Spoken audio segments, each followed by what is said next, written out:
कप्तान खान साहब, आपने हमें बताया जरदारी निवाज करप्ट हैं, चोर हैं। आपको किसने बताया कि जरदारी और निवाज करप्ट और चोर हैं?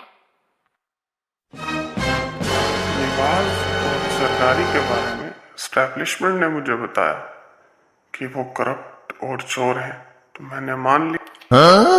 कप्तान खान साहब, आजकल एस्टैब्लिशमेंट किसे चोर और करप्ट कह रही है? मैं जिंदगी में कुछ करना चाहता था।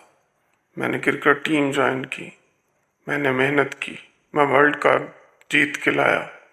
मैं बाउंसर बहुत अच्छा मारता हूँ, मैं खेलता बहुत अच्छा हूँ। खान साहब, मेरा सवाल ये था, एस्टैब्लिशमेंट आजकल किसे चोर डाकू कह रही है? मैं आपके खिलाफ लॉन्ग मार्च करूंगा। मेरे इंसाफियंस किसी से डरते नहीं हैं, वो आपके स्टूडियो को तोड़ देंगे। आप भी चोरों के साथी हैं, चोरों का माल खाते हैं, लिफाफी हैं आप, लिफाफी।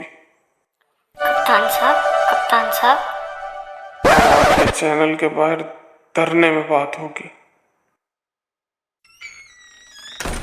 जी नाजरीन, ये थे हमारे कप्तान खान साहब। इंटरव्यू मुकम्मल हुआ, फैसला अब आप खुद कीजिए।